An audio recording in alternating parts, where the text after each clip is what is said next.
Spain জানিয়ে দিয়েছে স্পেনের মাটি থেকে মার্কিন যুক্তরাষ্ট্র কোনোভাবে ইরানের ওপর হামলা করতে পারবে না, তাই জন্য স্পেন থেকে মার্কিন যুক্তরাষ্ট্রের বেশ কয়েকটি এয়ারক্রাফট উড়ে চলে যাচ্ছে, মানে স্পেনে তারা ব্যবহার করতে দেবে না। দুপক্ষ হচ্ছে দ্বিপাক্ষিক। বলুন স্যার, কর্নেল স্যার 30 সেকেন্ড। দেখুন, আজকে আমাদের 1 কোটি থেকে বেশি ভারতীয়রা ওখানে আছে আপনাদের কারি দেশে। ওরা বুকে আমাদের তিরঙ্গা লাগিয়ে আমাদের দেশের দিকে তাকাচ্ছে। যদি ওদের উপরে কোনো বিপদ হয় তাহলে আমাদের রাষ্ট্র কি করবে?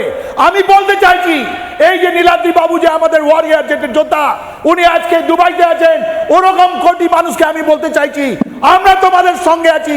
এই আমাদের দেশ, আমাদের সংবিধান, আমাদের গভর্নমেন্ট সবাইকে ওখান থেকে বের করবে। আর হেক্সাগোনাল ডিপ্লোমেসিটা ভুলে যাবেন না, ওর মধ্যে গ্রিসও আছে। ঠিক 30 সেকেন্ড, একদম কনক্লুডিং কমেন্টস শ্রেয়সী সিংহ। আমার মনে হয় ইরান এখন এমন একটা পরিস্থিতিতে আছে যে ফিজিক্যালি তার পাশে কেউ দাঁড়াবে না, but there will be a quiet support. যেরকম China long term strategic partner, মন থেকে সাপোর্ট করলেও পাশে এসে দাঁড়াতে পারছে না because of American presence. Russia একটা প্র্যাগম্যাটিক সিকিউরিটি অ্যালাই, আর তাছাড়া ওদের যে অ্যাক্সিস অফ রেজিস্ট্যান্স, যেরকম তুমি বললে হেজবুল্লাহ লেবাননে, হাউতি ইয়েমেনে, Hamas, various militias of Iraq, এরা সাপোর্ট করবে।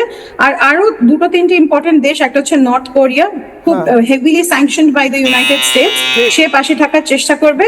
ভেনেজুয়েলা, কিউবা, বলিভিয়া, বাট এরা কেউই মেজর পাওয়ার্স নয় except for North Korea and Russia.